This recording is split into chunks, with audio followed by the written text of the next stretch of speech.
Mimi naitwa Isa Jumanne Mtemvu, mbunge wa jimbo hili la Kibamba. Ni kweli tumepata msiba huu wa mtoto wetu wa darasa la kwanza wenye umri wa miaka kama 6 ya kuchinjwa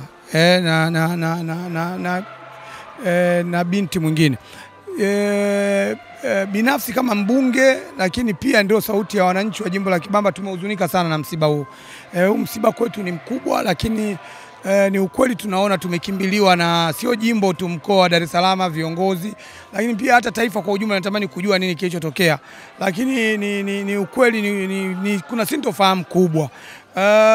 Kama mbunge, ombi langu na ndani ya kanisa nimesema ni kuendelea kuomba sana serikali iendelee kuwa wakali kwenye kutoa, kwanza itoe elimu sana kwa watu wetu, lakini vile vile wanaoendelea kufanya matukio haya, maana matukio yamekuwa mengi kwa watoto, matukio ya kubaka watoto, matukio ya kuteka watoto, matukio ya kuua watoto yamekuwa ni makubwa, ni mengi, na hata kwenye jimbo la Kibamba hasa wilaya ya Ubungo mara kwa mara yametokea haya matukio katika marika tofauti. Kwa hiyo tuendelee kumuomba sana uongozi wa Mheshimiwa DC. Nimshukuru sana, toka niko Dodoma amenishirikisha kwamba kuna hili jambo limekuja, ndio maana nikarudi haraka. Tulikuwa kwenye ziara ya kamati Dodoma, nimerudi kwa ajili ya jambo hili, lakini na yeye amekuepo toka mwanzo msiba unatokea, akashirikiana na wananchi hapa, lakini nafikiri na vyombo vinaendelea kufanya jukumu lake kwenye changamoto hii iliyotokea.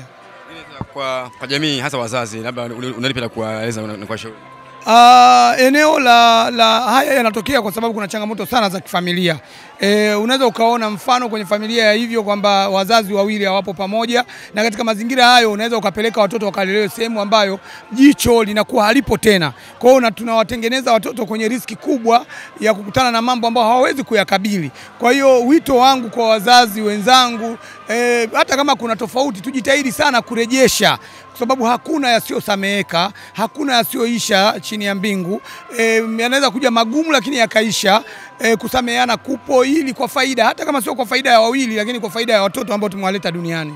Baba Palikio, wafiwa wote, wazazi na waombolezaji, viongozi wa kiserikali wakiwemo madiwani wetu na mheshimiwa mbunge, mimi hapa niliyesimama mbele yenu ni mwenyekiti wa kupinga ukatili, malezi na afya kupitia UWT wilaya yetu ya Ubungo. Naitwa Nuru Damson Hangacharo. Kamati imepokea kwa masikitiko makubwa na majonzi kifo cha kikatili cha binti yetu mpendwa Elevina Aliudi. Kwa kweli inasikitisha sana. Inasikitisha na tuna machungu makubwa.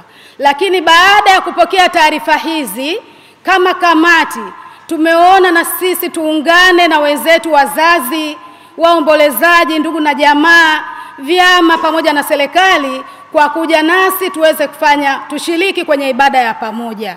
Hivyo basi kama kamati tunatoa pole sana kwa wazazi, pole sana kwa waombolezaji, na pole sana pia kwa kanisa. Tunasema kwamba kwa kweli taifa letu linaangamia.